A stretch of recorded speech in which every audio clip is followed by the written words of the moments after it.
இன்றைக்கு வசந்த பஞ்சமி. தை மாதம் பிறந்த பிறகு வழி பிறக்கும் என்பார்கள். அதிலும் இந்த வசந்த பஞ்சமி என்பது உலகத்தையே இயக்குகின்ற சக்தியின் ஆற்றல் பெருக தொடங்குகின்ற நாள் என்பது நமது மக்களின் நம்பிக்கை.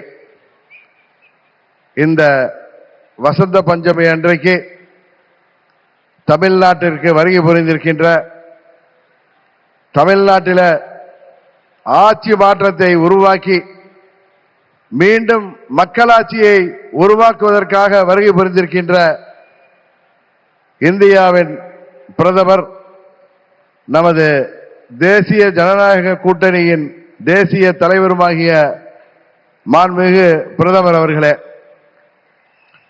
நமது தேசிய ஜனநாயக கூட்டணியின் தமிழ்நாடு தலைவர், அனைத்திந்திய அண்ணா திராவிட முன்னேற்ற கழகத்தின் பொதுச் செயலாளர்,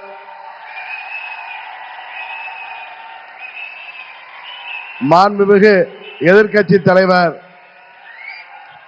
பெரும் மதிப்பிற்குரிய திரு எடப்பாடி கே பழனிசாமி அவர்களே,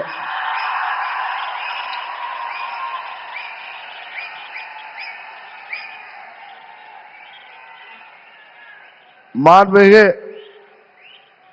மத்திய அமைச்சர் பியூஷ் கோயல் அவர்களே, எனது அருமை நண்பர் மத்திய அமைச்சர் மாண்புமிகு எல் முருகன் அவர்களே, தமிழ்நாடு பாரதிய ஜனதா கட்சியின் தலைவர் எனது அருமை சகோதரர் நயினார் நாகேந்திரன் அவர்களே, பாட்டாளி மக்கள் கட்சியின் தலைவரும் முன்னாள் மத்திய அமைச்சருமாகிய டாக்டர் திரு அன்புமணி ராமதாஸ் அவர்களே, மற்றும் வருகை புரிந்திருக்கின்ற நமது தேசிய ஜனநாயக கூட்டணியின் அங்கம் வகிக்கின்ற தலைவர்களே, வருகை புரிந்திருக்கின்ற நமது தேசிய ஜனநாயக கூட்டணியின் நிர்வாகிகளே, செயல் வீரர்களே, வீராங்கனைகளே, உங்கள் அனைவரையும் அம்மா மக்கள் முன்னேற்ற கழகத்தின் சார்பில் இந்த நேரத்தில் எனது நெஞ்சம் நிறைந்த வணக்கங்களை தெரிவித்துக் கொள்கின்றேன். தொடர்ந்து 3 முறை இந்தியாவின் பிரதமராக இந்திய மக்களால்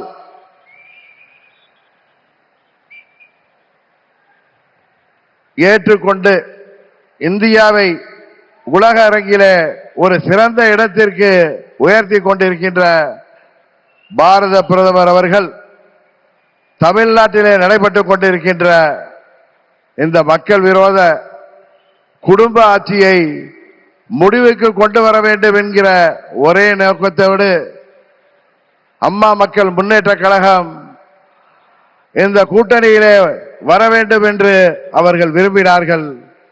இன்றைக்கு நாங்கள் முழுமனதோடு தமிழ்நாட்டிலே தேசிய ஜனநாயக கூட்டணியை தலைமையேற்றிருக்கின்ற மதிப்பிற்குரிய திரு எடப்பாடி கே பழனிசாமி அண்ணன் அவர்களை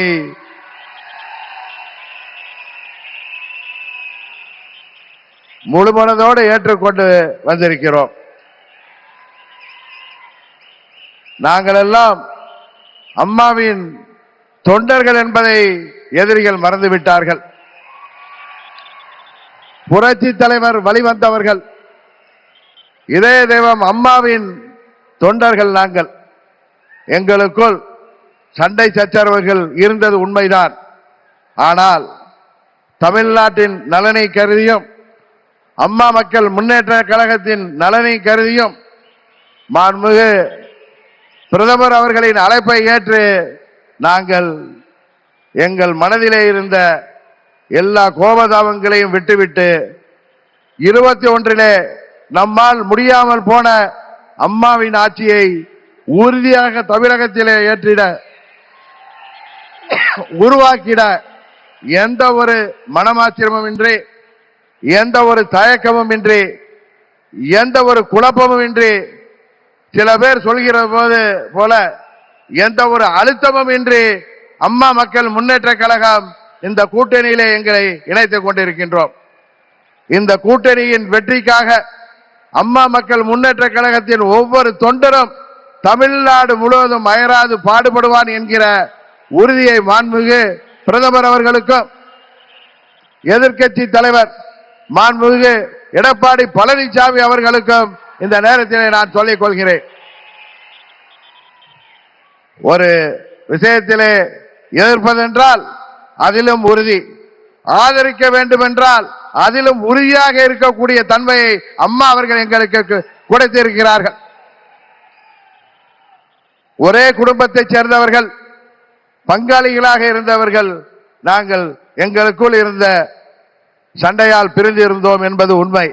இன்றைக்கு எல்லாவற்றையும் தூக்கி எறிந்துவிட்டு பாரத பிரதமர் மோடி அவர்கள் தமிழ்நாட்டிலே ஒரு மக்களாட்சியை உருவாக்க வேண்டும், புரட்சி தலைவர் டாக்டர் எம்ஜிஆர் அவர்களின் ஆட்சியை உருவாக்க வேண்டும், எங்களின் இதய தெய்வம் அம்மா அவர்களின் ஆட்சியை உருவாக்க வேண்டும் என்கிற உயரிய நோக்கத்தோடு இன்றைக்கு மக்களை வாட்டிக் கொண்டிருக்கின்ற இந்த மக்கள் விரோத குடும்ப ஆட்சியை முடிவுக்கு கொண்டு வர வேண்டும் என்பதற்காக நாங்கள் முழுமனதோடு இந்த கூட்டணியிலே இணைந்திருக்கிறோம் என்பதை அவர்களுக்கு மீண்டும் நான் இந்த நேரத்திலே தெரிவித்துக் கொள்கின்றேன்.